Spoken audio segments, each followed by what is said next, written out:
की आजचा जो दिवस आहे हा दिवस पारंपरिक आपण दसरा म्हणतो, अशोक विजयादशमी म्हणतो, 69वा धम्मचक्र प्रवर्तन दिन म्हणतो. आणि त्यासाठी आज आपल्या बिहारामध्ये आपल्याच बिहारातील ब्रह्मचारी यशोभद्र हे आपल्याला व्याख्याने लाभलेले आहे. जो काही 69 वर्षाचा प्रवास आहे त्या 69 वर्षाच्या प्रवासामध्ये आपण कुठपर्यंत पोहोचलेलो आहोत ते आपल्याला ते त्यांच्या व्याख्यानातून या ठिकाणी उलगडून दाखवणार आहे. 69 वर्षामध्ये काय झालं, आपण कुठे होतो आणि कुठपर्यंत आलेलो आहोत, कुठलं काय करायचं आहे, ते सगळं काही आपल्या यशोभद्रांच्या व्याख्यानातून आपल्याला ऐकायला मिळणार आहे. तर आपण पाहिलं की अगदी सुरुवातीलाच यशोभद्रांनी आपल्या आदर्शांची पूजा केलेली आहे. आणि आता आपण आपल्या कार्यक्रमाला सुरुवात करत आहोत. तर पहिल्यापासून आपण गाथा पठण करणार आहोत. गाथा पठण करण्यासाठी धर्ममित्र जगतापताई आणि धर्ममित्र सोनवणेताई या दोघांना मी अशी विनंती करतो त्यांनी या ठिकाणी यायचे आणि गाथा पठणाला सुरुवात करायची. आजच्या गाथा पठणमध्ये श्रीधर पंचशी विनायक पंचशी नमो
उपस्थित धर्मबंधू आणि यांना सगळ्यांना पुन्हा एकदा माझी पुण्यजयंती.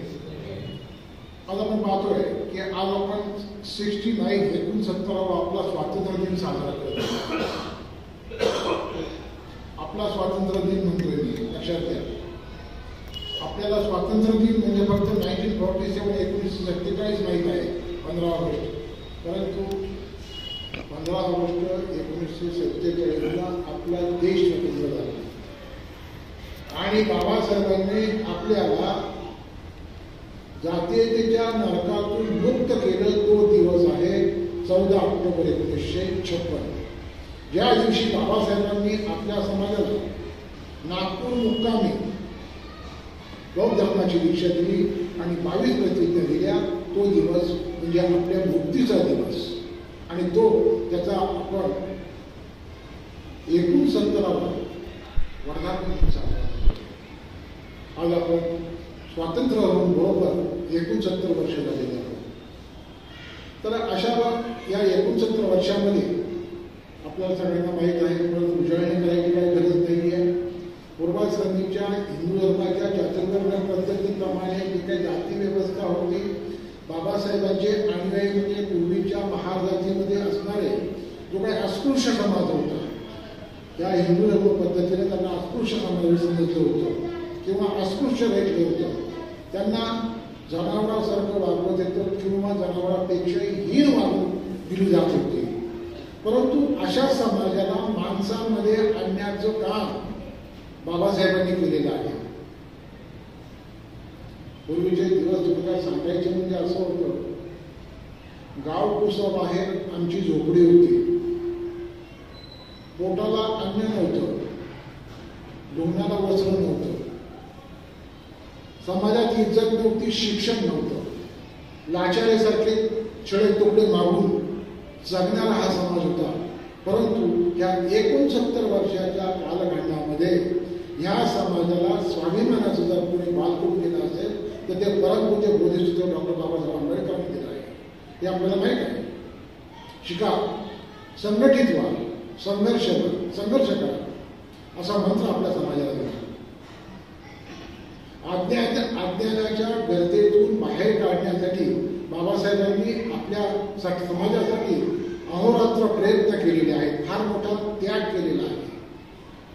या समाजाचं उद्धारण करण्यासाठी, समाजाचा उद्धार करत असताना त्यांना आपल्या कुटुंबाकडं वेळ प्रसंगी बऱ्याच वेळेला दुर्लक्ष करावं लागलेलं आहे. हा बाबासाहेबांचा त्याग आहे. त्यांची भीष्मप्रतिज्ञा माहीत आहे. मी संकल्प केलेला आहे, या अज्ञानाच्या दरीतून, या जातीयतेच्या नरकातून माझ्या समाजाला मी बाहेर काढेन. जर मी त्याच्यामध्ये अयशस्वी ठरलो तर मी स्वतःला पुढे मारून घेईन. की बाबासाहेबांची भीमवाणी होती आणि त्या भीमवाणीमध्ये बाबासाहेब बऱ्याच प्रमाणात यशस्वी झालेले आपल्याला माहीत आहे. हे सगळं करत असताना बाबासाहेबांना जे काही प्रस्थापित समाज व्यवस्था आहे, त्या प्रस्थापित समाजाशी दोन हात करावे लागलेले आहेत. भयंकर टोकाचा द्वेष सहन करावा लागला आहे. परंतु त्यांनी जो काही बोधिसत्वाचा वसा आहे, बोधिसत्वाचं ब्रीद आहे, हे ब्रीद अजिबातही कमी होऊ दिलेलं नाही आहे. आणि आपण पाहतो की बाबासाहेबांनी आपल्या समाजाला आपली उन्नती करण्यासाठी जणू काही अमृत दिलेलं असं म्हणलं तरी चालेल. अमृत दिले बाबासाहेबांनी आपल्याला. आणि त्या अमृताचं भाषण केल्यानंतर आपल्याला माहीत आहे, मराठीमध्ये पूर्वीच्या काळी म्हणतात, देवदानाचं युद्ध झालं, त्याच्यामध्ये अमृत पिलं की मृत्यू नाही. किती त्याला गोळ्या घाला, त्याच्याला बाण तोडा, काही करा, मृत्यूच नाही. तशाच प्रकारे बाबासाहेबांनी आपल्याला अमृत दिलेलं आहे आणि आपण सगळ्यांनी ते अमृत प्राशन केलेलं आहे. तर अशा या आजच्या दिवसानिमित्त आज आपल्याला व्याख्याते लावलेले आहेत आदरणीय धर्माचार्य यशोमंत्र.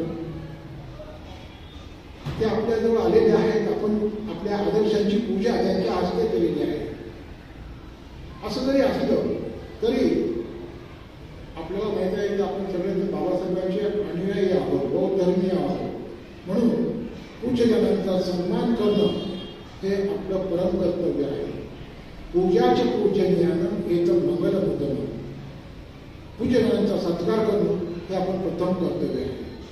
आणि म्हणून आदरणीय ब्रह्मचारी यशोभद्र यांचा आमच्या केंद्राचे चेअरमन आदरणीय ब्रह्मचारी वीरभूती पुष्पगुच्छ देऊन सत्कार करतील. तरी त्यांनी पुढे यायचे. वीरभूती.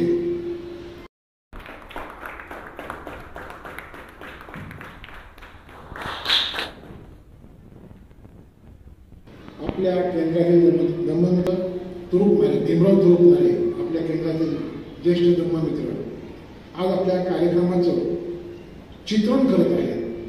आणि आता ते पिंपरी चिंचवड वार्ताहर संघाचे अध्यक्ष आहेत. त्यांची सुद्धा उपस्थिती आपल्या त्या कार्यक्रमाला लाभलेली आहे. त्यांचे आपल्या केंद्रामध्ये आपण स्वागत करणार आहोत. तर आता आपल्या कार्यक्रमाचे जे प्रमुख पाहुणे आहेत त्यांचा परिचय करून घेणं अतिशय महत्त्वाचं आहे. तर तो परिचय करून घेण्याच्या अगोदर आदरणीय ब्रह्मचारी कमलबुद्धी आपल्यासमोर एक गीत सादर करणार आहेत. नंतर त्यांच्या व्याख्यानात आपण लाभ घेणार आहोत. तर कमलबुद्धींना मी अशी विनंती करतो की त्यांनी आपल्या मंजूळ वाणीमध्ये जय भीम, जय भीम. तर याच्या दिवशी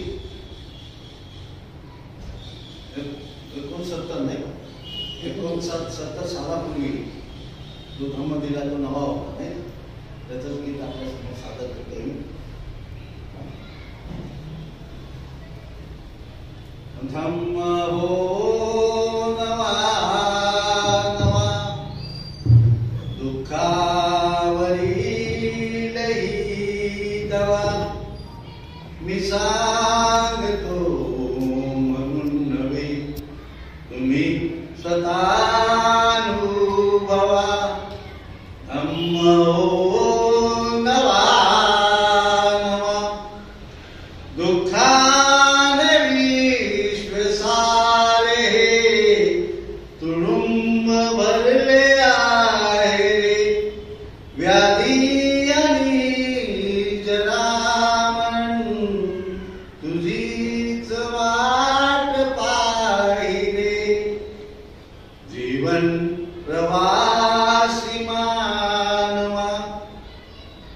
विसावा शांतीचा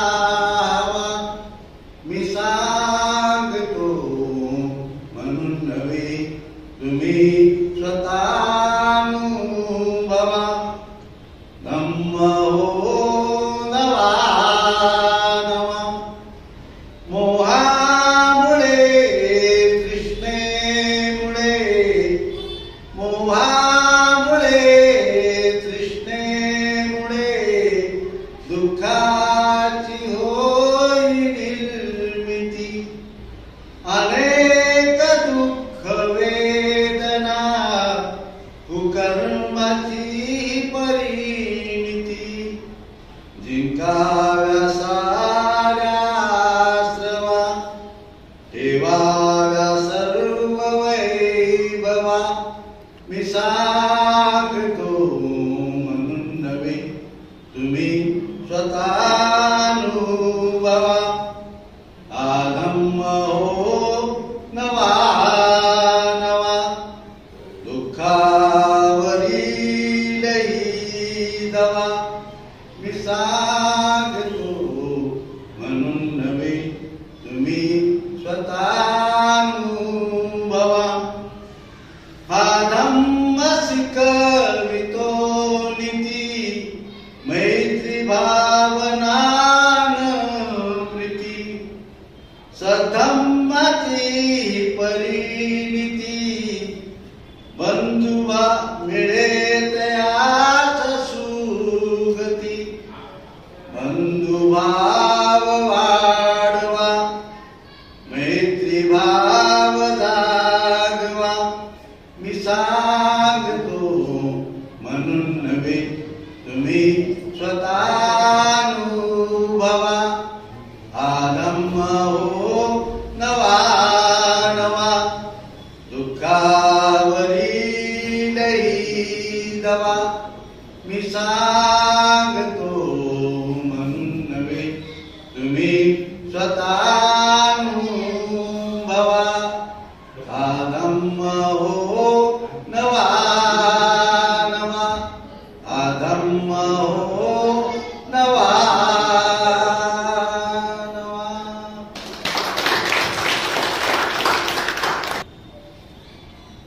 आज जो आपला कार्यक्रम आहे अशोक विजयादशमीचा, तर आपल्या ह्याच एरियामध्ये हायस्कूल टीचर डोंगरदिवे सर यांनी एक मुलांसाठी शालेय वस्तूंचं वाटप करण्याचा उपक्रम हाती घेतलेला आहे आणि आपला कार्यक्रम संपल्यानंतर त्या मुलांसाठी ते शालेय वस्तूंचं वाटप करणार आहे. तर मी वीरभूतींना अशी विनंती करतोय की आपले जे व्याख्याते आहेत त्यांचा परिचय करून द्यायची जबाबदारी आहे त्यांनी घेतलेली, तर पुढे यायचं आणि त्यांचा परिचय करून द्यायचा.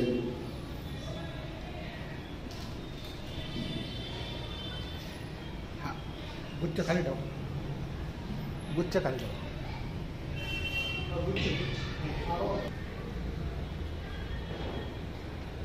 तथागत भगवान विश्वरत्न परमपूज्य डॉक्टर बाबासाहेब आंबेडकर हृदय किंवा वंदन करून बंधू आणि भगिनींनो, आजचा दिवस आपल्यासाठी खूप महत्त्वाचा आहे. कारण आपल्याकडे असे काही मूर्ती उपस्थित आहेत, लहान आहेत पण त्यांची मोठी कीर्ती. तुम्हाला कल्पना असेल, मी मित्रही नसेल त्यावेळेस, पण मित्र असेल त्यावेळेस हे विहाराची सुरुवात केली होती. त्यावेळेस मला वाटतं केशवभद्र ते इथे यायचे, निमरावजी होते, ईश्वरसागर, ईश्वररत्न, सुरंगमजी, आणि अशामध्ये बीटी पुणे विहारची सुरुवात कशी करायची चालायची. मला आठवतं की असे घरं होतं, झोपड्या होत्या, त्या उभ्या अशा आयाचा रस्ता होता.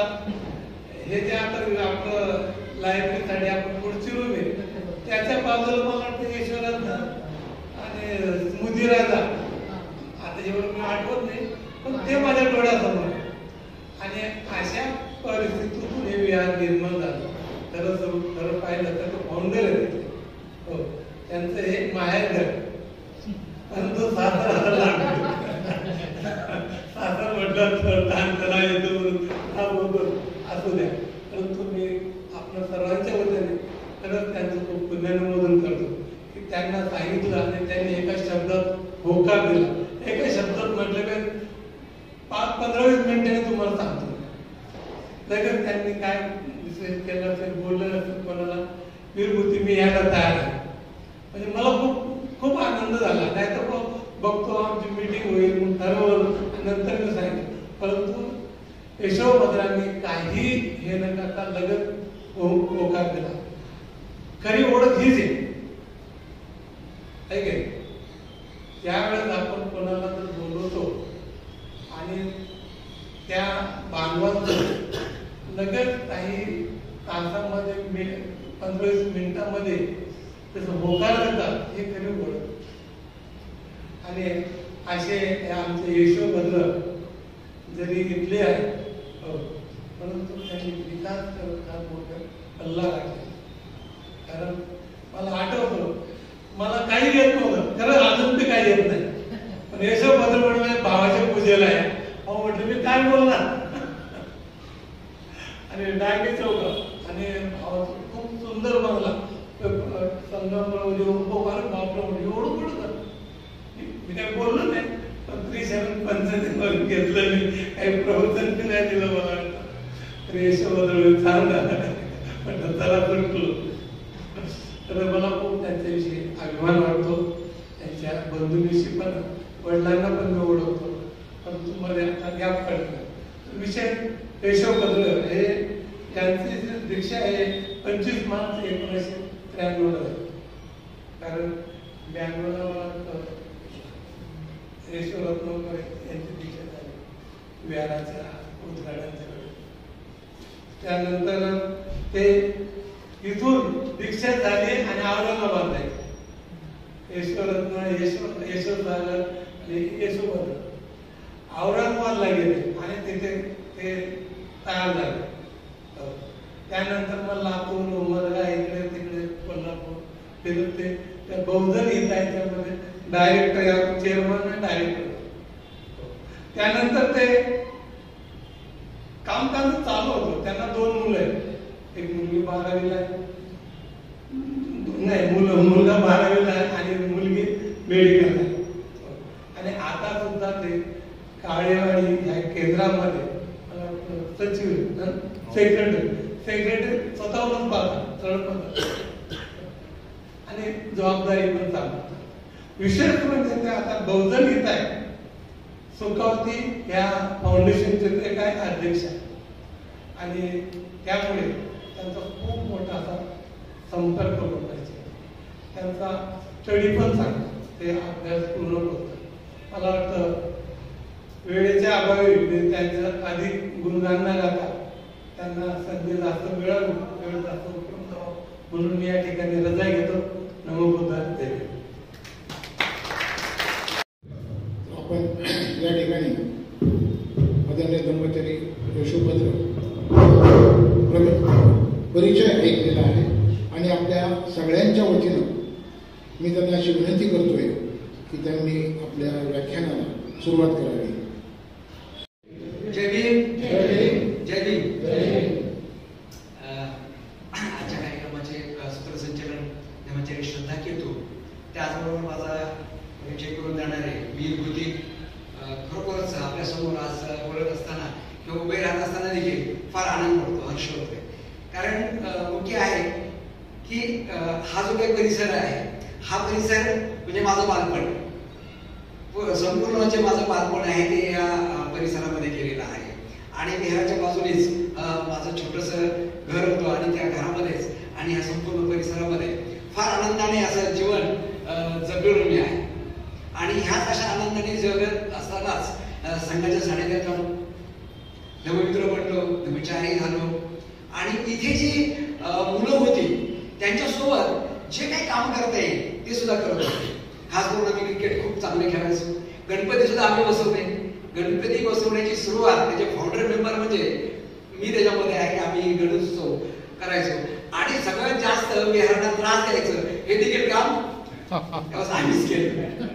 कारण इकडे सुरंगमचं प्रवचन असायचं किंवा इतर कोणाचे प्रवचन आणि आमच्या इकडे आवाज मोठा असायचा, जेणेकरून त्यांना अधिक त्रास देता येईल ह्या गोष्टी आम्ही करत होतो. परंतु नंतर लक्षात आले की आपण फार चूक करतोय, आपण याच्यामध्ये सामील झालं पाहिजे.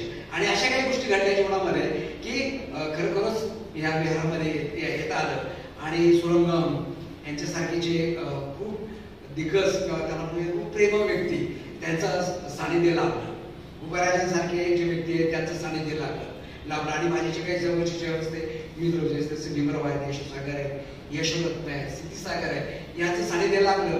आणि या सानिध्यातून खरं तर जीवन कशा प्रकारे जगायचं, बौद्ध धर्माच्या दृष्टीने जीवन कसं जगायचं ते खरं तर शिकलो. आणि लवकरच हे जो काही परिसर आहे या परिसरातून मला बाहेर सुद्धा जावं लागलं. पण हे जरी असलं तरी गाणं जे कमल मोदीने गायले ना, हे गाणं मी खुद्द म्हणलो इथे मित्र असताना, सहाय्यक असताना मी खुद्द म्हणलो. आणि ते गाण्याचा गाण्याचा आनंद आहे ना, तो आजही तेवढाच आहे आणि त्यावर सुद्धा देखील तेवढं.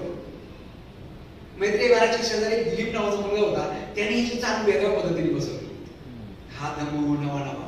आणि तो ज्या पद्धतीने म्हणायचा तर नेहमीच फार आनंददायक वाटायचा.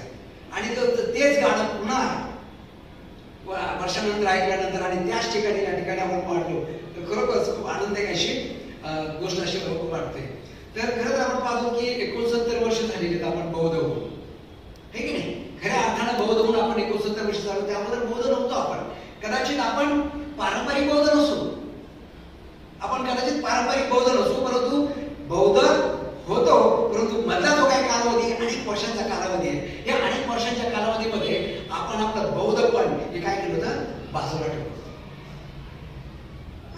आणि बाबासाहेबांनी हेच घेतलं आणि पुन्हा जे काही बौद्ध आहे ते बौद्धपण आपल्याला काय केलं, त्यांनी देऊन केलं. आणि तो कालावधी कोणता आहे, तो आजचा दिवसाचा कालावधी. आणि त्याला काय झालं, 69 वर्ष पूर्ण झालेले की जो बौद्ध म्हणून आपण स्वतःला घेत आहोत, बौद्ध म्हणून जे कृती करत आहोत त्याला 69 वर्ष होत आहे. तर नेहमीच एक गोष्ट आपण लक्षात घ्यायला हवी ती म्हणजे आपण आपला इतिहास कधीच विसरता कामा नये. आणि जो आपला इतिहास विसरतो ना तो जीवनातला सगळं विसरत असतो. त्यामुळे आपला इतिहास कदापि विसरता कामा नये. आणि हा जो दिवस आहे तो आपला इतिहास पाहण्याचा आहे. आपला जो इतिहास आहे संपूर्ण हे शोधण्याचा इतिहास आहे. आणि बाबासाहेबांनी हेच केलेलं आहे. खरं तर बाबासाहेबांनी आपला इतिहास शोधलाय. बाबासाहेबांनी काय केलेलं आहे, आपला इतिहास शोधलाय. कारण 20वे शतक होतं ना, ते 20वे शतक एवढं मोठ्या गतीने पुढे गेलेलं होतं हे आपल्याला गोष्ट पाहायला मिळते. कारण 20व्या शतकामध्ये अनेक शास्त्रज्ञ निर्माण झालेले, अनेक समाज सुधारक निर्माण झालेले, अनेक संशोधन निर्माण झालेले, अनेक शास्त्रज्ञ वेगवेगळ्या पद्धतीने जे विकसित करायचे, संशोधन करायचे ते निर्माण झालेले होते. आणि मग 20वे शतक हे फार महत्वपूर्ण असं शतक आपल्याला पाहायला मिळते. आणि या 20व्या शतकामध्येच बाबासाहेब देखील होऊन गेले आणि त्यांनी अनेक गोष्टी केलेल्या आपल्याला पाहायला मिळतात. आपण संशोधन आपण स्वतःच केलं. तर हा जो दिवस 69 असावा याला आपण वेगवेगळ्या अंगाने पाहतो. वेगवेगळ्या अंगाने या दिवसाला आपण पाहतो की अशोक विजयादशमी म्हणून आपण पाहतो. अशोका विजयादशमी म्हणून सुद्धा आपण या दिवसाला आपण पाहत असतो. आपण धम्मचक्र प्रवर्तन दिन हे सुद्धा आपण पाहत असतो. धम्म अनुकरण दिन हे म्हणून आपण सुद्धा पाहत असतो. अशा विविध अंगाने हे करत आपण काय करत असतो, या दिवसाला पाहत असतो. तर या दिवसाचा जर इतिहास जर आपण पाहत असतो तर पाहिलं पाहिजे खरंच आजच्या दिवशी काय काय घडलेले महत्वपूर्ण घटना घडलेल्या आहेत. फार अशा महत्वपूर्ण घटना घडलेल्या आपल्याला पाहायला मिळतात. आणि या महत्वपूर्ण घटनेचा आजचा जो दिवस आहे ना तो त्याला साक्षीकार आहे. काय साक्षी आहे आजचा दिवस. कारण आजच्या दिवशी जेव्हा आपण मागे जातो 2000 वर्षाच्या आसपास जातो, बुद्धानंतर जेव्हा आपण पाहतो 200 वर्ष होऊन गेलेले, इसवी सन 302 ते 264 हा जो कालावधी पाहतो त्या कालावधीमध्ये फार मोठ्या घटना घडलेल्या होत्या आपल्याला पाहायला येते. भगवान बुद्ध झालेले, भगवान बुद्धाने धम्म निर्माण केला. यापुढे सिद्धार्थ निर्माण झाला. सिद्धार्थाने अशा काही गोष्टी केल्या आणि ते बुद्ध झाला आणि संपूर्ण जगाला शांतीचा संदेश दिला. म्हणजे प्रत्येक मनुष्याला विकास कसा करायचा, माझ्यासारखा तो व्यक्ती कसा बनेल ही जी काही शिकवण आहे ती शिकवण काय केली त्याने जगभर लोकांना सांगितली. आणि ही जगभर शिकवण एवढ्या मोठ्या पद्धतीने सांगितली तर संपूर्ण जग असं म्हटलं जातं की बौद्धमय झालेलं आपल्याला पाहायला मिळते. आणि बुद्धाने काय सांगितलं? चरित्र विकवे चारिकम बहुजनिताय बहुजन सुखाय. म्हणजे हे भिक्षूंनो, तुम्ही अशी चारिका करा, अशा ठिकाणी जा, चारी बाजूला जा, सगळ्या दिशेला जा आणि बहुजनाच्या हितासाठी आणि बहुजनाच्या सुखासाठी तुम्ही काय करा? धर्माचा उपदेश करा. आणि अशा प्रकारे त्या काळामध्ये संपूर्ण भारत हा बौद्धमय होता. आणि भारताचं चित्र हे काय आता आपण पाहतो तेवढं नव्हतं. जसं कन्याकुमारीला सुरुवात होतं आणि पश्चिमेला कुठला देश होतो आणि उत्तरेला कुठला देश होतो, अशा प्रकारचं जे आताचे राष्ट्र आहेत तेवढा काही भारत नव्हता. हा भारत अफगाणिस्तानापर्यंत होता. ज्या ठिकाणी बुद्धाने शिकवण दिली ती अफगाणिस्तानपर्यंत होता. आणि इकडे आपण पाहतो की कर्नाटकापर्यंत, म्हैसूरपर्यंत एवढं राज्य होतं. संपूर्ण देश, अनेक राज्य तिथे म्यानमार म्हणतो आपण, अफगाणिस्तान म्हणतोय, बांगलादेश म्हणतोय, उदाहरण म्हणतोय, हे सगळे जे राष्ट्र होते ते कुठली होती? बौद्ध राष्ट्र होते. आणि तिथं बुद्ध धर्माचा प्रचार आणि प्रसार फार मोठ्या पद्धतीने होत होता. आणि आपण पाहतो की त्यानंतर अशी काही गोष्ट घडली आणि धर्म थोडस कमी होत गेला आणि एक माणूस पुन्हा निर्माण झाला. असा पुन्हा निर्माण झाला की त्याने परत बौद्ध धर्म विकसित केला. तो माणूस कोण होता? येस, त्याच्या अगोदर इसवी सन 302 ते 264 या कालावधीमध्ये कोण? येस, राजा सम्राट होऊन गेले. हा राजा सम्राट मी नेहमी म्हणतो आणि जेव्हा ज्या ज्या ठिकाणी जातो त्यावेळेस मी अनेक लोकांना सांगतो की आपण सम्राट अशोकांची, महान हा शब्द वापरला, महान सम्राट अशोकाची जयंती साजरी केली पाहिजे. त्याचा मृत्यूचा दिन, महापरिनिर्वाण देखील आपण साजरा केला पाहिजे. कारण जर तो सम्राट अशोक जर नसता तर कदाचित बाबासाहेब हे बुद्धाजवळ आलेच नसते. जो काही बाबासाहेब आणि बुद्धांना जोडणारा जो दुवा आहे तो म्हणजे कोण आहे? सम्राट आहे, सम्राट अशोक आहे. सम्राट अशोकाच्या माध्यमातून बुद्ध आणि बाबासाहेब हे एकत्र आलेले आपल्याला पाहायला मिळते. एवढं मोठं कार्य आपण पाहतो की सम्राटांनी केलेले.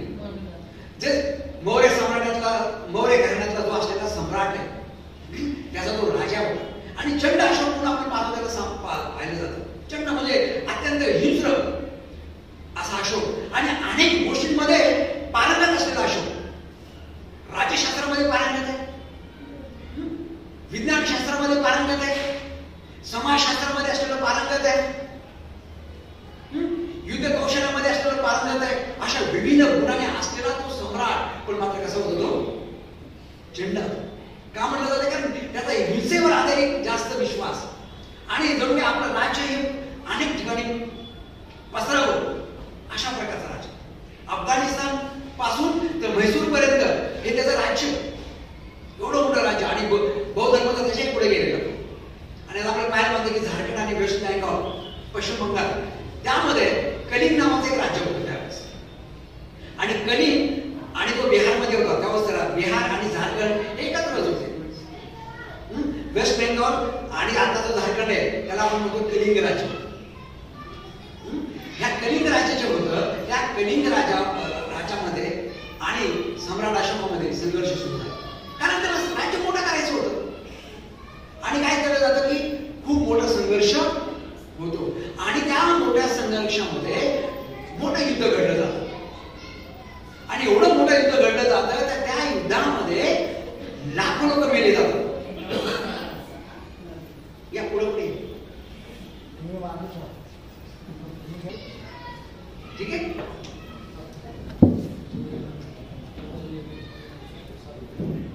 ओके, लक्ष द्या. तर ते कलिंग युद्धामध्ये लाखो लोक जे असतात ना ती लाखो लोक मेले जातात. लाखो लोकांचं युद्ध काय होतो? नाश. लाखोही लोक अपंग होतात. आणि ज्या ठिकाणी जे युद्ध होतं त्या ठिकाणी जेव्हा सम्राट अशोक फिरतो तर ते जे युद्ध लोक पाहून, आक्रोश पाहून,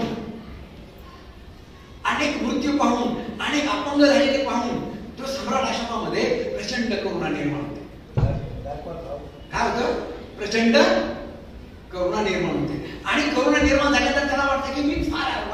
केलेलं आहे, असंख्य लोकांना मी काय केलेलं आहे, मारलेलं आहे, असंख्य लोकांचं जीवन काय केलं मी उद्ध्वस्त केलेलं आहे. आणि त्या करुणेतून ज्यावेळेस असं म्हटलं जातं की दुःखामध्ये जेव्हा श्रद्धा येते त्यावेळेस काय होतं, करुणा निर्माण होते. आणि त्या अशोकाला काय म्हटलं जातंय, करुणा निर्माण झाली. आणि त्याला वाटतं की येस, ही जी गोष्ट मी केलेली आहे ती फार चुकीची केलेली आहे. आणि त्यातून तो काय करतो, हिंसेकडून काय होतो, अहिंसेकडे वळतो. हिंसेकडून काय करतो, अहिंसेकडे वळतो. आणि बुद्धाला तो काय करतो, स्वीकार करतो. बुद्धाचा तो काय बनतो, शिष्य बनतो. आणि जो शिष्य बनतो ना तो दिवस कोणता आहे, विजयादशमी. आजचा दिवस आहे तो. किती मोठा दिवस आहे हे कल्पना करा की ज्या माणसाने लाखो लोकांना मारलंय, लाखो लोकांचं त्यांनी काय केलंय, आत्मघात केलेला आहे, तो माणूस आज बौद्ध बनतोय. आणि त्यापेक्षा हजारो नाही करोडो लोकांना जीवन कशा प्रकारे जगायचं ते शिकवतो. आणि मग आपण पाहतो की सम्राट अशोकाचं जे कार्य आहे ते एवढं मोठं कार्य आहे की त्याच्यानंतरच्या हजारो वर्ष त्याचं जे कार्य जिवंत राहावं अशा सम्राट अशोकाने केलेले. असं म्हटलं जाते की सम्राट अशोकाचं जर ह्या भारत भूमीमध्ये नव्हे तर जगामध्ये जर कुठल्या राजाचं नाव सुवर्ण अक्षरामध्ये जर लिहायचं असेल तर तो कोण आहे, सम्राट अशोक. आणि त्याला एक उपाधी दिली जाते, महान सम्राट अशोक.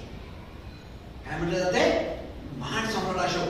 अशा प्रकारची उपाधी दिली. त्यांनी काय केले, त्याने आजच्या दिवशी सुरुवात केली की बुद्ध धर्म, बुद्धाची जी शिकवण आहे ती संपूर्ण जगाला द्यायची. तो चंड अशोक होता, तो अहिंसक अशोक झाला.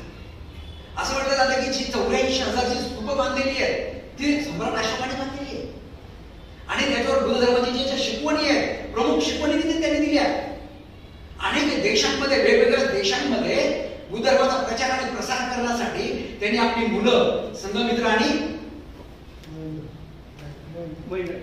मिलिंद महेंद्र या दोघांना तर पाठवलं, परंतु इतर लोकांना देखील भिक्षुंना पाठवलं की संपूर्ण जगामध्ये काय केलं पाहिजे, बुद्ध धर्म गेला पाहिजे. त्यांनी वैद्यकीय शाळा म्हणजे त्यांनी हॉस्पिटल काढली, माणसासोबत प्राण्यांची सुद्धा हॉस्पिटल काढली. आज आपण रोडवर पाहतो ना की दोन्ही साईडला मोठमोठे ज्या झाडं असतात ती कोणी काढलेली आहे, सम्राट अशोकाने काढली. त्यांनी 23 विद्यापीठ काढली, जी तक्षशिला आहे, नालंदा आहे, कंधार विद्यापीठ आहे. ही विद्यापीठ सम्राट अशोकाने काढली की विदेशातील लोकांनी तिथे येऊन काय केलं पाहिजे, शिक्षण घेतलं पाहिजे. आणि आज आपण पाहतो की जगामध्ये जे काही बौद्ध धर्म विकसित झालेला आहे त्याच्यामध्ये कित्येक लोक त्या विद्यापीठामध्ये शिक्षण घेत होते. आणि त्या विद्यापीठातील शिक्षण घेऊन ते जगामध्ये गेलेले आहेत. आणि तिथे काय केले, त्यांनी बुद्ध धर्माचा प्रचार आणि प्रसार केलेला आपण पाहिलं. आज चीनमध्ये खूप मोठ्या पद्धतीने बुद्ध धर्म आहे, म्यानमारमध्ये पाहायला, थायलंडमध्ये पाहायला मिळतो, नंतर रशियामध्ये देखील पाहायला मिळतो. पण हे बुद्ध धर्म कुठून गेलेले, भारतातून गेलाय. आणि त्याचं श्रेय कुठं जात आहे, सम्राट अशोकाला जाते. त्यांनी जर विद्यापीठ जर निर्माण केली नसती तर तुम्ही कुठे शिकला असता, बुद्ध धर्म कसा शिकला असता, त्याला मी शिकले नसतात. आपण पाहतो की तिबेटमध्ये फार मोठ्या पद्धतीने बुद्ध धर्म विकसित झालेला आहे. आज जर बौद्ध धर्म जर चांगल्या पद्धतीने पाहायचा असेल शुद्ध स्वरूपामध्ये तर आपल्याला तिबेट पाहायला मिळतो. आणि तिबेटमध्ये कोणी बुद्ध धर्म नेला, गुरुपद्म संघाने नेला. आणि गुरुपद्म संघ कुठे होते, नालंदा विद्यापीठामध्ये, तक्षशिला विद्यापीठामध्ये होते. म्हणून सम्राट अशोकाचं कार्य फार मोठ्या पद्धतीने आपल्याला पाहायला मिळते. आणि त्याचबरोबर सर्व धर्म सुद्धा कशा प्रकारे एकत्र राहतील हे देखील त्यांनी पाहिले. जेवढं चांगलं कार्य करता येईल तेवढं फक्त एकटं सम्राट अशोकाने केलेलं आपल्याला पाहायला मिळते. आणि त्याची जी परंपरा आहे त्याची परंपरा काय केली, त्यांनी पुढे गेली. आणि बाबासाहेबांनी त्यांची जी परंपरा आहे ती काय केली, जतन केली. काय केली, जतन केली. आज भारतामध्ये सर्वात मोठा जो काही मान आणि सन्मान दिला जातो तो कुठला आहे, अशोक चक्र. कोणाच्या नावाने, सम्राट अशोकाच्या नावाने. सगळ्यात मोठा, आपण युद्धामध्ये ज्यावेळेस लोक जिंकतात तो भारतामध्ये सर्वात मोठा सन्मान कुठला आहे, अशोक चक्र आहे. त्याने जे काही 4 सिंह त्यांचे सम्राट अशोकाच्या काळामध्ये जे 4 सिंह होते ते त्याच्या राज्यकर्त्याचं प्रतीक होतं, ते कुठे आहे, आजही आपल्या भारतभूमीमध्ये आपल्याला पाहायला मिळते. जे काही भगवान बुद्धाची शिकवण होती, जी आपण त्याला म्हणजे चक्र म्हणतो, ती चक्र कुठे आहे? सम्राट अशोकाचं चक्र आहे. आज कुठे आहे? आज भारतीय ध्वजावर ते चक्र पाहायला मिळते. म्हणजे एवढं मोठं कार्य सम्राट अशोकाने केलं आणि बाबासाहेबांनी काय केलं? ते जतन केलेलं आपल्याला पाहायला. आणि म्हणून त्याचा जो जन्माचा दिवस आपण असं म्हणतोय की सम्राट अशोकाचा जन्माचा दिवस तो म्हणजे आजचा दिवस आहे. त्याने आजच्या दिवशीच बुद्ध धर्म स्वीकारला आणि जगामध्ये आपल्या स्वतःमध्ये फार मोठा बदल घडला आणि जगामध्ये बुद्ध धर्म त्यांनी नेलेला आपल्याला पाहायला मिळतो. 4-5 वर्षापूर्वी मी आमच्या परिषद होती कर्नाटकामध्ये, तर तिथे गेलो. तिकडे गेल्यानंतर पाहिजे की तिथं सम्राट अशोकाचे शिलालेख आणि सम्राट अशोक तिथे येऊन गेलेले. त्याचे जेव्हा शिलालेख पाहिले की असं वाटलं की इथे सुद्धा त्यांनी म्हणजे बौद्ध धर्माचा प्रचार प्रसाराचं काम केलं असेल. भाषा कुठली पण प्रचार फार मोठा केला आपल्याला पाहायला मिळतो तो दिवस. आणि आज तीच गोष्ट बाबासाहेबांनी 1956ला केली आपल्याला पाहिजे. बाबासाहेबांनी सुद्धा काय केलं? ह्याच दिवशी काय केलंय? जे सम्राट अशोकाने अनुकरण केलं, सम्राट अशोकाने जे अनुकरण केलं ना, तेच अनुकरण बाबासाहेबांनी याच दिवशी आपल्या सोबत केले. आपल्याला काय केलं? सोबत घेऊन त्याने तेच अनुकरण केले. जो सम्राट अशोक बुद्धाला नमन झालेला होता, तेच बाबासाहेब सार्वजनिक दृष्ट्या बुद्धाला नमन झाले. त्यांनी त्यांच्या जीवनामध्ये कोणाच्या समोर नतमस्तक झालेले नाही, पण बुद्धाच्या समोर बाबासाहेब नतमस्तक झाले होते. कारण तोच दिन आजचा दिवस होता. आणि आपण देखील बाबासाहेबांच्या सोबत जी काही कृती केली होती ती हीच कृती केली ती सम्राट अशोकाने केली. एवढी मोठी कृती आज आपण केलेली पाहायला मिळते. म्हणजे आज खऱ्या अर्थानं बौद्ध आपण झालेलो. आणि मग हे जेव्हा आपण बौद्ध झालो होतो त्यावेळेस ती खरं तर ही जी घटना आहे ना, ही साधी घटना नाहीये. बाबासाहेबांच्या जीवनामध्ये असलेली घटना साधी नाहीये. कारण ती गोष्ट घटना करण्याकरिता बाबासाहेबांना अनेक वर्ष संघर्ष करावा लागला. अनेक वर्ष संघर्ष करावा लागला. त्यावेळेस ही कृती पूर्ण झालेली आहे. आणि थोडस कल्पना करा, आपण 1956ला ऑक्टोबरमध्ये बौद्ध झालो आणि बाबासाहेब आपल्यातून कधी गेले? किती महिन्यानंतर? 8 आठवड्यात. बरोबर? 6 डिसेंबरला बाबासाहेब आपल्यामध्ये नाही राहिले. आणि आपण बौद्ध कधी झालो? ऑक्टोबरमध्ये. ह्या फक्त नोव्हेंबर मधला कालावधी आणि मधले जर 3 आठवडे जर पकडले आणि हे जर 4 आठवडे, तर 8 आठवडे बाबासाहेब आपल्यामध्ये राहिले. कल्पना करा, बाबासाहेब 8 आठवडे पुढेच्या ऐवजी 8 आठवडे अगोदर झाले असते तर काय परिस्थिती आहे? 8 आठवडे बाबासाहेब धर्मांतरानंतर वारले, महापरिनिर्वाण झालं. तेच 8 आठवडे जर आज झाले असते तर आपली अवस्था काय झाली असते? आपली अवस्था किती भयंकर झाली असते. बंधूंनो, एवढी भयंकर आपली अवस्था असते, प्रचंड अशी भयंकर अवस्था झालेली असते. पण सुदैव आपलं असं म्हणा, आता सुदैव दुर्दैवी काय का असेना, पण बाबासाहेब हे आपल्याला बौद्ध झाल्यानंतर आपलं हे केल्यानंतर ते पुढे महापरिनिर्वाण झालं म्हणून सुदैव आपलं असं म्हणूया की या सगळ्या गोष्टी घडल्या गेल्या. आणि मग ह्याची तयारी करत असताना बाबासाहेब त्याची तयारी करत असताना फार मोठी तयारी बाबासाहेब करत. 31 मे 1936ला त्यांनी घोषणा केली. हिची सुरुवात कधी पुढे केलेली आहे? ही जी प्रक्रिया त्यांनी घडून आणली ती एकाची निर्माण आणलेली नाहीये. अनेक वर्ष त्यांना ते काय करावं लागले? प्रक्रिया पूर्ण करावं लागली. त्याची सुरुवात त्यांनी काय केली?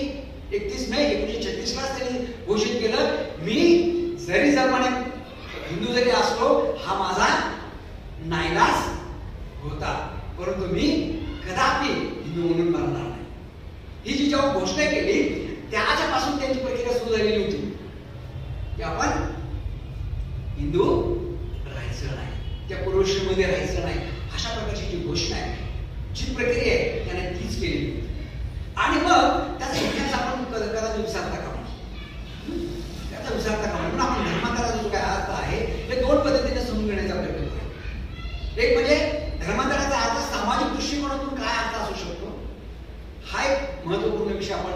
विषय आपण समजून घेण्याचा प्रयत्न करूया. आणि दुसरा जो विषय आहे तो म्हणजे आध्यात्मिक दृष्टिकोनातून धर्मांतराचा अर्थ काय.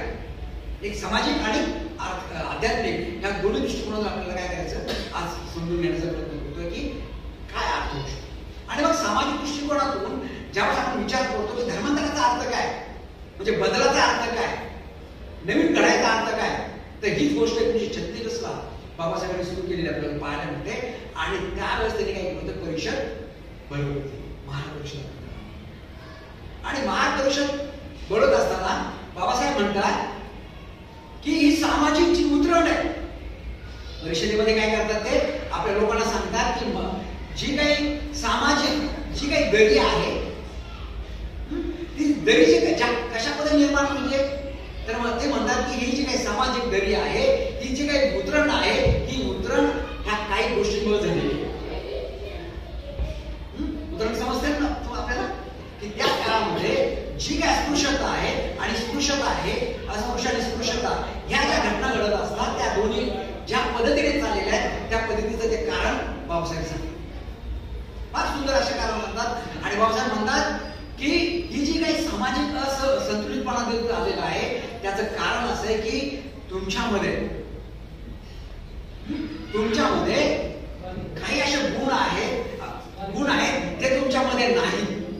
आणि ते जर गुण तुमच्यामध्ये जर असले तर कदाचित तुम्ही या सामाजिक उतरणीमधून बाहेर निघू शकता. म्हणजे तीन बाबी तुमच्यामध्ये कमी आहे.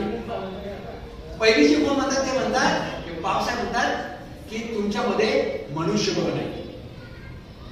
काय 3 बळ तुमच्यामध्ये नाही म्हणतात. तुमच्यामध्ये काय मनुष्यबळ नाही. आता हे मनुष्यबळ कसं नाही. आणि बाबासाहेब त्याचं उत्तर देतात. बाबासाहेब म्हणतात की मनुष्यबळ ह्यासारखं नाहीये कारण तुम्ही अनेक गावामध्ये विभागलाय. गावामध्ये विभागलेला आहे. एका गावामध्ये 1-2 घर तुमचे आहेत आणि वर्षानुवर्ष तुम्हाला काय केले समाजाने पिजून टाकलेलं आहे. वर्षानुवर्ष काय केले समाजाने पिजून टाकलेलं आहे. त्यामुळे तुमच्याकडे मनुष्यबळच नाहीये. काय म्हणतात ते तुमच्याकडे मनुष्यबळ नाहीये. त्याचबरोबर तुमच्यामध्ये द्रव्यबळ पण नाही. काय म्हणतात ते द्रव्यबळ पण नाही. कारण का, कारण तुम्हाला काय तर शेती नाहीये, नोकरी नाहीये, व्यापार नाहीये. कुणीतरी तुम्हाला काहीतरी दिलं त्याच्यावर तुमचं जीवन जगणार तुम्ही. कुणीतरी रोटी दिली, जेवण दिलं त्याच्यावर जगणार तुम्ही. तुमच्याकडे द्रव्यबळ आहेच कुठं. आणि शेती करायचं तर शेती तुमच्याकडे नाहीये. आणि तुम्ही कोणावर जगताय, दुसऱ्याच्या अन्नावर जगताय असं बाबासाहेब. मग तुमच्याकडे द्रव्यबळ पण नाहीये. ठीक आहे द्रव्यबळ पण नाहीये. बाबासाहेब म्हणतात तुमच्याकडे द्रव्यबळ नाही. मग बाबासाहेब म्हणतात तुमच्याकडे तिसरंही बळ नाहीये. ते म्हणजे आत्मसन्मानाचं बळ की आत्मविश्वासाचं बळ आहे तुमच्याकडे नाहीये. का, कारण वर्षानुवर्ष तुमच्यावर अन्याय झालेला आहे. काय झालेला आहे, वर्षानुवर्ष तुमच्यावर एवढा मोठा अन्याय झालेला आहे. आणि त्या अन्याय खात्यात तुम्ही एवढे पिंजून गेलात तर तुमच्यामध्ये मानसिक बळ शिल्लकच राहिलेलं नाही. आणि जर समजा तुमच्याकडे मनुष्यबळ नाहीये, द्रव्यबळ नाहीये आणि मानसिक बळ पण तुमच्याकडे नसेल तर मग प्रश्न असा येतो की ते तुमच्याकडे आहे का. मला प्रश्न पडतो बाबासाहेब म्हणतात तुमच्याकडे नाहीये. मग बाबासाहेब दुसरा प्रश्न त्याचा परिषदेत म्हणतात की मग हे तुम्ही तुमच्याकडे नाहीये, तुमच्याकडे आता आपलं उपलब्ध आणू शकताय काय. ते पण म्हणतात नाही. मग आता करायचं काय. बाबासाहेबांचा प्रश्न आहे की करायचं काय, की जर जोपर्यंत हे तिन्ही प्रकारचे बळ तुमच्यामध्ये येत नाही तोपर्यंत तुमचा विकास होऊ शकत नाही. तर मग पर्याय काय होतो. पर्याय असा राहतो की दुसरे तुम्हाला मदत करणार नाही. हिंदू धर्मातील लोक तुम्हाला का मदत करणार आहेत किंवा इतर धर्मातील लोक का तुम्हाला मदत करणार आहेत. का मदत नाही करणार, म्हणजे तुम्ही आमच्या धर्माचे आहेत, तुम्हाला आम्ही मदत केली पाहिजे. त्यामुळे तिकडून पण तुम्हाला मदत मिळणार नाही. मग आता करायचं काय. म्हणून बाबासाहेब म्हणतात की जर समजा हे जर तुम्हाला बळ हवं असेल तर तुम्हाला हे पुन्हा कुठेतरी घ्यावं लागेल. काय म्हणतात ते पुन्हा कुठेतरी घ्यावं लागेल. आणि मग कोणाचा तरी आपला संबंध काय केला पाहिजे, जोडावा लागेल. आणि जर तुम्ही त्याच्याशी दुसऱ्या कोणाशी जर संबंध जोडला तर ह्याचा अर्थ होतो की ते तुम्हाला मदत करू शकतील, अन्यथा मदत करू शकणार नाही. आणि परत बाबासाहेब एक प्रश्न विचारतात त्या परिषदेमध्ये. ते परिषदेमध्ये प्रश्न विचारतात बाबासाहेब की तुमच्यावर अन्याय आहे का? तुमच्या गावामध्ये महाराजांची 2-3 घरं आहेत, पण त्यासोबत 1-2 घरं मुस्लिमांची पण आहेत, पण मुस्लिमवर अन्याय होत नाही, पण तुमच्यावर अन्याय का होतो? विचार करा. बाबासाहेब सांगतात की तुमच्यावर अन्याय का होतो, मुस्लिमांची घरं आहेत पण मुस्लिमवर अन्याय होत नाही.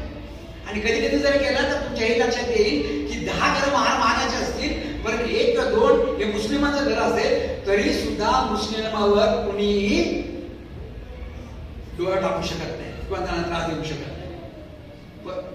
का असं होते? आणि 10 घरं जरी तुमची असली तरी पण तुम्हाला गावाच्या बाहेर राहावं लागते, तुमच्यावर अन्यायच होतो. असं का?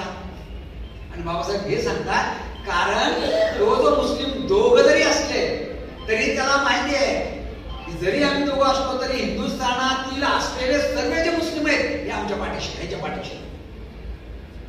म्हणतात ते 2 जरी असले तरी हे दोघांना एवढं ठाऊक असतं आणि गावातील सगळ्या लोकांना ठाऊक असतं आणि ह्या दोघांच्या पाठीमागे हिंदुस्थानातील जेवढे मुस्लिम आहेत हे मुस्लिम त्याच्या सोबत आहेत आणि मी त्याच्या नातीच लावत नाही, एवढा करार असतो. पण तुमच्या मध्ये होते असं, कारण सगळे विखुरलेले. तुम्ही 10 लोक जरी गाव असले की 20 जरी गाव असले, घर असले तरी तुमच्यावर अन्याय होतो. आणि म्हणून बाबासाहेब म्हणतात की आपला संबंध कोणाशी तरी काय केला पाहिजे, जोडला पाहिजे. आणि मग ते काय करतात, भगवान बुद्धाशी आपला संबंध जोडलेला आपल्याला पाहायला मिळतो. मग त्यांना काय वाटतं की कुणाशी तरी संबंध जोडला पाहिजे तर आपला काय लोकांचा उद्धार होऊ शकतो. आणि बाबासाहेब आपला संबंध कोणाशी जोडतात, बुद्धाशी जोडतात. आता एक थोडासा विचार करायचा प्रश्न आहे, आपण विचार करू शकता. खरंच त्या काळामध्ये जे बौद्ध लोक होती, भारतामधील जे बौद्ध लोक होती, ती आपल्याला मदत करण्या एवढी होती का सक्षम होती का सक्षम? समजा आपण भारतात महाराष्ट्रामध्ये जर 5 लाख बौद्ध झालो, त्याच्याने अजूनही बौद्ध झालो 10 लाख 20 लाख जेवढी झाली तेवढी, परंतु जी पारंपरिक जी बौद्ध होती भारतामधली ती वेस्ट बेंगॉलच्या बाजूला जर होती, त्या बाजूला होती, माझ्याकडे अशी कुठे लोक नव्हती, तरी बाबासाहेब आपल्याला काय करतायत, बौद्ध धर्माशी संबंध जोडतात. का जोडतात? त्याचं कारण सुद्धा फार महत्वपूर्ण. कारण ते केवळ भारतीय बौद्धांशी ते संबंध जोडत नाहीयेत, तर जागतिक जगामध्ये असलेल्या प्रत्येक बौद्धांचं ते संबंध जोडतात. आणि त्यांना वाटतं की हे जे काही 9 बौद्ध आहेत, या 9 बौद्धांना मदत कोणी केली पाहिजे, जगातील बौद्धांनी मदत केली पाहिजे. आणि हे करतात ते म्हणजे काय, आमच्यावर उपकार करत नाहीत. येते का लक्षात? म्हणजे ती जी बौद्धांनी भारतीय बौद्धांना मदत करणं म्हणजे आपल्यावर ह्या बौद्धांवर उपकार करणं नाही. कारण बौद्ध धर्म कुठून गेलेला आहे, भारतातून गेलेला आहे. आणि भारतातून बौद्ध धर्म त्यांच्याकडे गेलेला आहे. त्यांचं कर्तव्य आता की भारतीय बौद्धांना मदत करणं. त्यामुळे ते आपल्यावर उपकार करतात अशातला प्रश्न नाही. ही बाबासाहेबांची वाक्य. आणि म्हणून आज आपण पाहतो की त्रिरत्न बौद्ध महासंघाच्या माध्यमातून जागतिक चळवळ निर्माण झालेली आहे. जगामध्ये अनेक कोपऱ्यांमध्ये आपण पाहतो की बौद्ध चळवळ आहे, तिथले लोक आपल्याला मदत करतात. याचा अर्थ असा नाही की ते आपल्यावर उपकार करतात. इंग्लंड मधील जे काही बौद्ध आहेत, बौद्ध चळवळ तिथे निर्माण झाली, याचा अर्थ असा नाही की ते आपल्यावर उपकार करतात. का? कारण बौद्ध धर्म इथून त्यांच्याकडे गेलेला आहे. त्यांचं काम आहे भारतामधल्या बौद्धांना मदत करण्याचं. आणि ही गोष्ट बनतेंनी काय केली, पाहतो की बनते लक्षात आले. आणि मग त्यांनी चळवळ निर्माण केल्यानंतर पुन्हा भारतामध्ये फार मोठी चळवळ आपल्याला पाहायला मिळते, निर्माण केलेली. आणि त्रिरत्न बौद्ध महासंघ निर्माण करून जगाच्या कानाकोपऱ्यावर आपल्याला नेण्याला पाहायला मिळते. ही जी काही दृष्टी आहे ती कोणाकडून आलेली दृष्टी आहे, बाबासाहेबांकडून आलेली दृष्टी आहे. आणि म्हणून बाबासाहेब त्या परिषदेला सांगतात काय की आपण कोणाशी तरी संबंध लावला पाहिजे. आणि ते बुद्धाशी आपला संबंध लावतो. आणि हे संबंध लावत असताना आपण पाहतो की त्या काळातला जर इतिहास जर आपण पाहिला म्हणून म्हणतो मी इतिहास कधीच विसरता कामा नये. त्या काळात त्याचा इतिहास जर आपण पाहिला तर प्रचंड भयंकर असा इतिहास हा होता. आपल्याच भारतामध्येच अडचणीमध्ये अशा नव्हता. तो विशिष्ट पिरियड होता. त्या जगामध्ये अनेक गोष्टी घडत होत्या त्यावेळेस. 20व्या शतकात मी काय म्हणतो, अनेक जगामध्ये घडत होत्या. जगामध्ये अमेरिकेमध्ये सुद्धा काळा आणि गोरा हा भेद होता. जर्मनीमध्ये सुद्धा ज्यू आणि नाझी हा संघर्ष तिथं होता. जर्मन जो हिटलर होता त्यांनी 500 तिथे लाखो लोकांना, ज्यू लोकांना त्यांनी काय केलं होतं, मारून टाकलं होतं. का? धर्माचा प्रभाव त्याच्यावर होता. आणि लाखो लोकांना त्यांनी एकाच वेळेस गॅस चेंबरमध्ये मारून टाकलेलं होतं. एवढं प्रचंड विध्वंस हिटलर घडलेलं होतं. कारण तो नाझी लोकांना तो वाचवला. नंतर ते इस्रायल जे आता जे लोक आलेले आहेत, ती जी ज्यू लोक इस्रायलमध्ये आलेली, प्रचंड हुशार अशी व्यक्तिमत्व लोक ती इस्रायलच्या कडे पाहायला. तो 20व्या शतकात तसंच होतं. अमेरिकेमध्ये सुद्धा काळा आणि गोरा हा प्रचंड भेद होता. काळा आणि गोरा प्रचंड भेद आपल्याला पाहायला मिळतो. कारण इतर देशातून, आफ्रिकेतून अमेरिकेमध्ये काळे लोक येत होते. त्यांचं ते राहायचे आणि त्यांच्यावर काय करायचे, फार मोठा अन्याय करायचे. कारण काळा आणि गोरा भेद तिथं होता. म्हणजे श्वेतवर्णीय आणि धवलवर्णीय अशा प्रकारचा तिथं संघर्ष हा त्याच काळामध्ये चालू आपल्याला पाहायला मिळता. आणि त्याच्यापेक्षाही कठीण परिस्थिती ही भारतामध्ये आपल्याला पाहायला मिळते. एकांताने काळा आणि गोरा हा जो भेद जरी असला तिकडे, तरी तेवढा मोठ्या पद्धतीने नव्हता. भारताच्या अस्पृश्यतेच्या दृष्टिकोनातून तेवढा नव्हता. कारण काळ्या लोकांना जी गोरे लोक होती आपल्या घरामध्ये तरी ठेवत होते. काय करायची, घरामध्ये ठेवायची, त्यांच्याकडून काम वगैरे सगळं करून घ्यायचे. परंतु त्यांची जी संस्कृती आहे ही सगळी काय करायची, त्यांच्यावर लादायची काळ्या लोकांवर. अशा प्रकारचा तिथला भेद होता. परंतु प्रचंड भेद हा कुठला होता, भारतामध्ये आपल्याला पाहायला मिळतोय की जे अस्पृश्य लोक होते हे स्पृश्य लोकांना, स्पृश्य लोक हे अस्पृश्य लोकांना कुठल्याच प्रकारचा काय करतात, कुठल्याच प्रकारची एकरूपता आणून देत नव्हते. असं पाहिलं तर तुम्ही जर आपण म्हणतो की आम्ही पुण्यामध्ये राहतो, आपण नेहमी म्हणतो की आम्ही पुण्यामध्ये राहतो. खरंच पुण्याचा इतिहास तुम्हाला माहिती आहे? हा, पुण्याचा इतिहास जर तुम्ही पाहिला तर सगळ्यात क्रूर इतिहास हा पुण्याचा.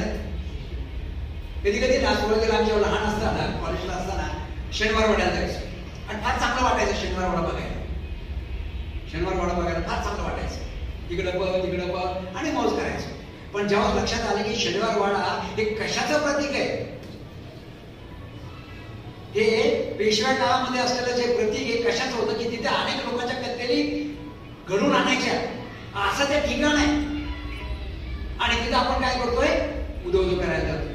आपण पाहतो की महाराजांनी, शिवाजी महाराजांनी जे आपलं राज्य निर्माण केलं आणि शिवाजी महाराजांनी राज्य निर्माण केल्यानंतर शिवाजी महाराजांचे जे शेवटचे वंशज होते आणि ते शेवटच्या वंशजमध्ये असलेले जे काही पंतप्रधान त्यावेळेचे जे पेशवे त्या काळातले, नंतर त्यांनी काय केलं, सगळं राज्यकारभार आपल्या हातात घेतला. आणि ज्या पद्धतीने महाराजांनी आपलं कार्य पुढं केलं त्याच्या उलट कोणी काम केलं, या पेशव्याने केले.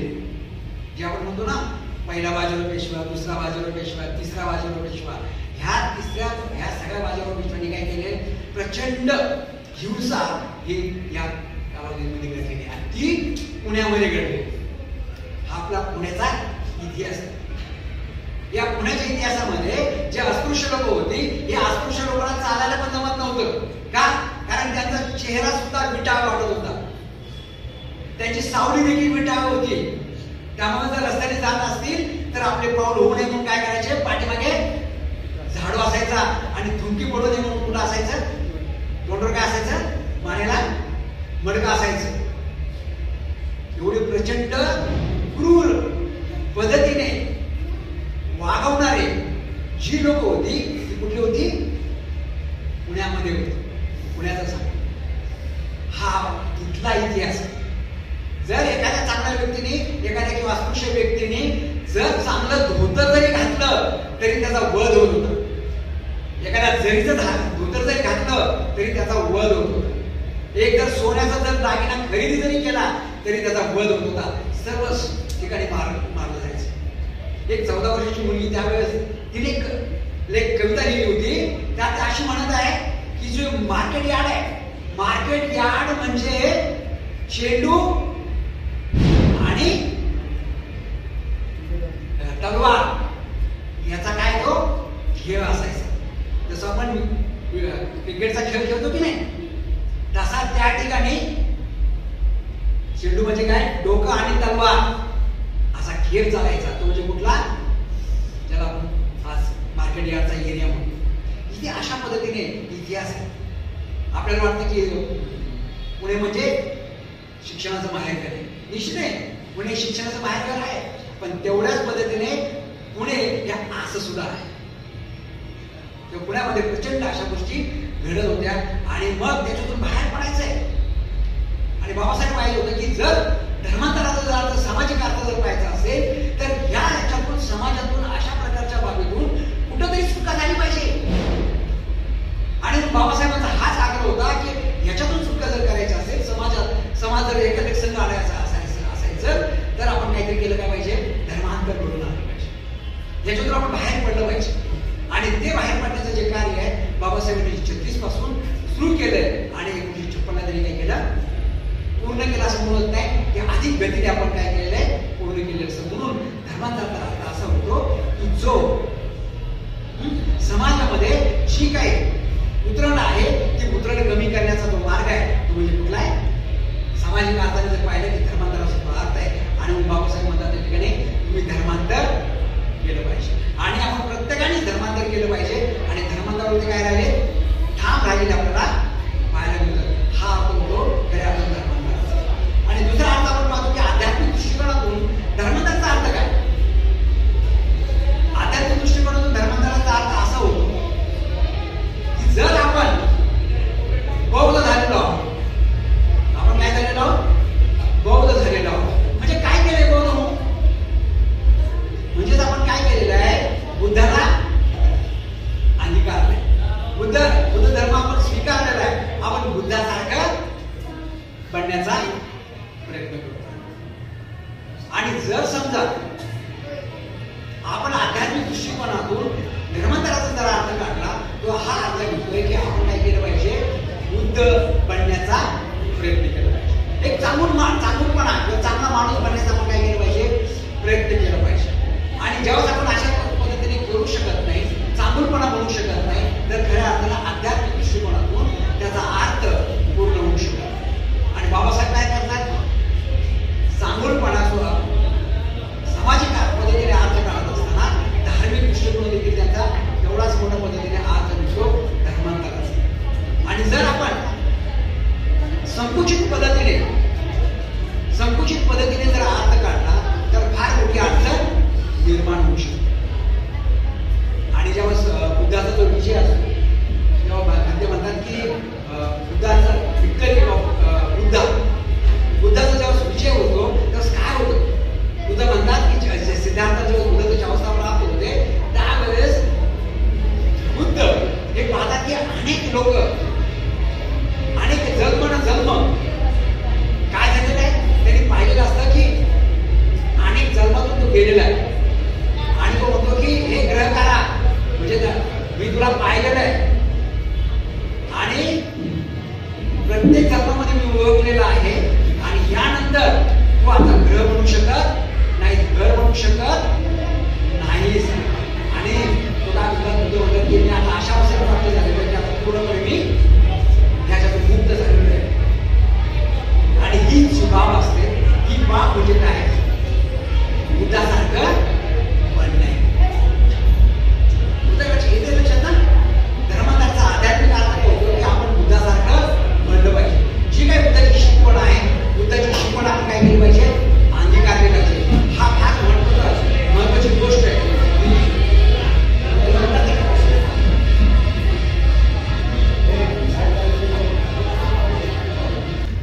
म्हणजे आपण ज्यावेळेस धर्मांतराचा अर्थ घेतो, आध्यात्मिक दृष्टिकोनाचा अर्थ घेतो, त्यावेळेस आपण काय करायचं, आजच्या दिवशी बौद्ध झालेलो आहोत. आणि बौद्ध झालो म्हणजे काय केलं की आपण बुद्ध बनण्यासाठी प्रतिज्ञाबद्ध होत असतो. आणि बाबासाहेबांना हेच अपेक्षित होतं की त्यांनी काय केलं पाहिजे, आपण प्रत्येकाने बुद्ध बनण्याचा प्रयत्न केला पाहिजे. आणि मग बुद्ध बनण्यासाठी बाबासाहेबांनी केले अनेक गोष्टी सांगितल्या. त्यावेळेस बाबासाहेबांनी काय सांगितलं, 22 प्रतिनिधी आपल्याला दिलेले आहेत. का? कारण बुद्ध बनलं पाहिजे. खऱ्या अर्थानं जर आध्यात्मिक सखोल जायचं असेल तर त्यांनी काय केलं, 22 प्रतिनिधी दिले आणि अनेक गोष्टी अशा केल्या की आपण खऱ्या अर्थानं बौद्ध बनलो पाहिजे. आणि म्हणून आध्यात्मिक दृष्टिकोनातून जर धर्मांतराचा अर्थ करायचा असेल तर आपण सखोल बौद्ध बनणं हे म्हणजे आध्यात्मिक दृष्टिकोनातून त्याचा अर्थ. आणि मग खरं तर धर्मांतराचाच तो अर्थ निघतोय. म्हणजे धर्माचं जे काय जे उद्देश असतो, धर्माचा उद्देश तो आहे की धम्माने, म्हणजे बुद्ध धर्माच्या बाबतीत ते म्हणत सांगतात की धम्माने काय केलं पाहिजे, सुसंस्कृत पद्धतीने जीवन जगलं पाहिजे. केवळ पूजा अर्चा न करता मनाला सुसंस्कृत कसं बनलं पाहिजे हे शिकवलं पाहिजे. आणि बुद्ध धर्म काय करतो, तीच गोष्ट शिकतो, मनाला सुसंस्कृत बनवतो. आणि जेव्हा आपण मनाला सुसंस्कृत बनतो तेव्हा काय होतं, आपल्याला आध्यात्मिक दृष्टिकोनातून धर्मांतराचा अर्थ स्पष्ट होतो. आणि दुसरी गोष्ट, जगामध्ये कुणीही कितीही अडचण येऊ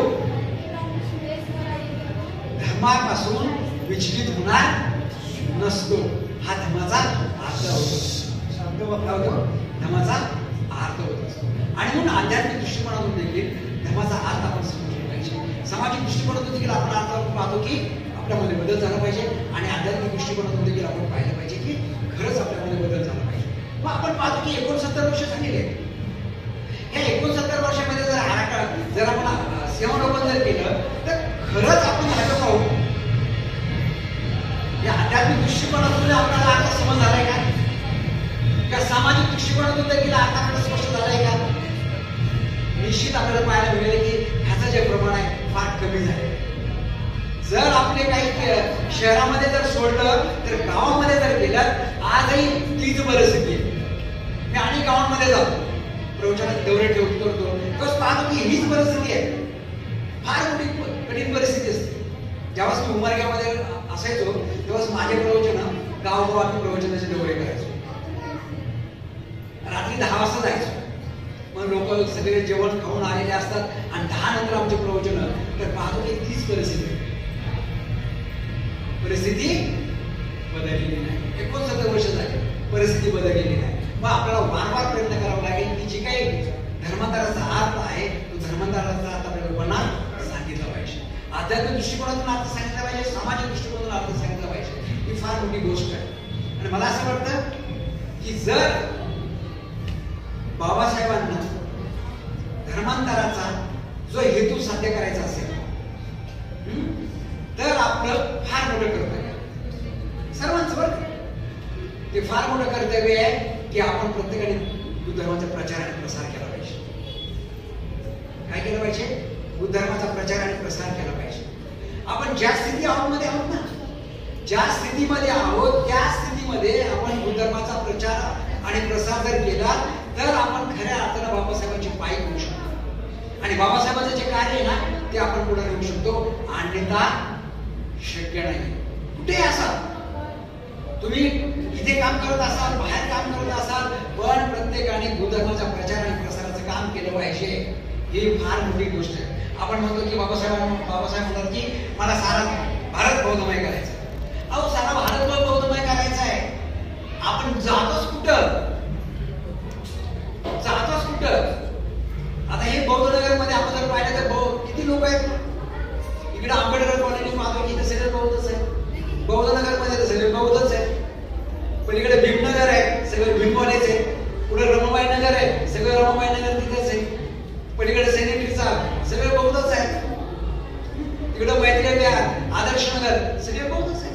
मग हे सगळे जर बौद्ध असतील आणि आपण जर बुद्ध धर्माचा प्रचार करत असू आणि बाबासाहेबांचं स्वप्न जर प्रकारचं आपल्याला हाकेच्या अंतरावर सुद्धा जाता येत नाही, हाकेच्या अंतरावर जात नाही तर आपण बुद्ध धर्माचा प्रचार कसा करणार? आता सोडा, जे पूर्वीचे बौद्ध होते त्या बौद्धांमध्येच आपण करतोय काम.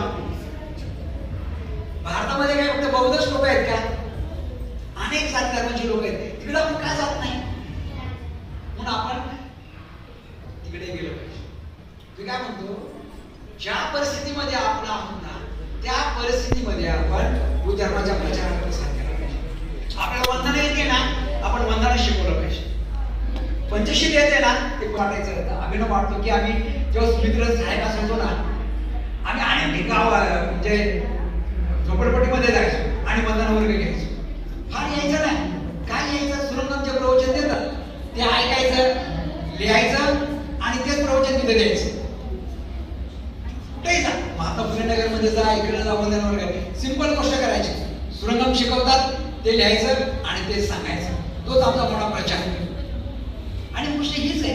मग आपण आहे ना खरं तर बौद्ध धर्माचा प्रचार आणि प्रसार जर केला तरच आपण काय करू शकतो आज पुढे जाऊ शकतो. अन्यथा अशा 69 होतील पुढे 70 होईल अनेक वर्ष झालीपर्यंत आपण तिथे जाऊ शकतो. आणि मग एक छोटीशी गोष्ट आहे या गोष्टीतून एक लक्षात येईल आणि मला वाटतं आपण इथंच थांबायला हरकत नाही. एक गोष्ट अशी आहे मी गोष्टी तुम्हाला पहिल्यांदा सांगतो. ही गोष्ट तुम्हाला पहिल्यांदा सांगतो कदाचित तुम्ही पण गोष्टी पहिल्यांदाच ऐकत असाल. एक असतो कासव आणि एक असतो ससा. बरोबर आता तुम्हाला लक्षात येईल ही गोष्ट पहिल्यांदा तुम्ही पण ऐकते बरं का. रेस सुरू होते आहे का नाही. दोघांची शर्यत सुरू होते का की कोण वेगाने धावते आणि मग काय होतं दोघांची शर्यत सुरू काय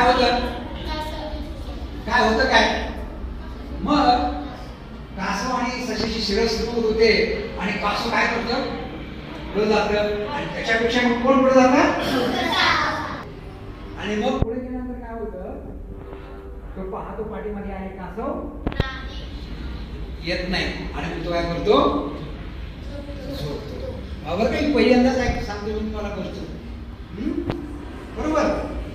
मग काय करतो सशा झोपतो आणि थोड्या वेळाने त्याला काय होते जाग येते आणि जाग आल्यानंतर त्याच्या लक्षात येतं अरे मी तर फार वेळ झोपलेलोय आणि मग तो एवढा वेगाने जातो आणि तो काय करतो शर्यत कासव का कासव शर्यत जिंकतं कारण कासव आणि सशामध्ये ती तुलना होऊ शकत. कासव किती जरी वर्ष चालला तरी त्या ठिकाणी जाऊ शकणार नाही जेवढा ससा 10 मिनिटात जरी झोपेतून उठला तर 10 मिनिटात सुद्धा जाऊ शकतो. बरोबर आहे. कासव आणि सशामध्ये ही कदापि तुलना होऊ शकत नाही. तो पुढंच जाणार आहे आणि गोष्टीला समजेल कारण हीच गोष्ट महत्वाची आहे. जरी आता आपण एवढ्या मधल्या कालावधीमध्ये जरी झोपलो जरी असतो काही हरकत नाही. झोपलो जरी असतो थोड्या कालावधीमध्ये परत उठायचंय आणि सशासारखेच पुढे धावायचंय कारण ससा कसा असणार आहे हा शेवटी वेगानेच पळणारा असा तो व्यक्ती आहे असा तो प्राणी आहे आणि म्हणून कासवाला तो सहज धरू शकतो. आणि या मधल्या कालावधीत जरी आपण झोपलो असतो तरी काय हरकत नाही. गोष्ट आपल्याला काय सांगते या मधल्या काळात जरी आपण झोपलो काही हरकत नाही कारण आपण सशा आहोत आणि सशामध्ये ते गुण आहे की ते अधिक धावायचे आहे. झोपेत उठलो तरी तो तेवढ्याच पद्धतीने धावणार आहे आणि जो तेव्हा आपण धावतो तर निश्चित आपण ज्या ठिकाणी जायचंय त्या ठिकाणी जाऊ शकतो. आणि जे बौद्ध धर्माचा प्रचार आणि प्रसार आपण सर्वांनी केला पाहिजे. त्याच वेळेस खऱ्या अर्थानं हे जो काही धर्मदीक्षाचा दिन आहे तो दिन आपण काय करू शकतो परिपूर्ण झाला असं होऊ शकतो. अन्यथा शिकवत नाही. मला वाटतं की या प्रवचनामध्ये हीच गोष्ट फार आपण महत्वाची घेतली पाहिजे की धर्म सामाजिक दृष्टीकोन अर्थ समजून घेतला पाहिजे आध्यात्मिक दृष्टीचा अर्थ समजून घेतला पाहिजे आणि आपण प्रचार अधिक पद्धतीने केला पाहिजे. ज्या ठिकाणी आहोत तिथे आपण प्रचार केला पाहिजे. तेव्हा मला वाटतं की ही गोष्ट मला एक स्वीकारली पाहिजे. आणि मला या ठिकाणी आपण जे बोलवलं प्रवचन दिनासाठी आजच्या प्रसंगी तर मी आपण सर्वांचं या ठिकाणी गुण व्यक्त करतो आणि जय भीम नमो.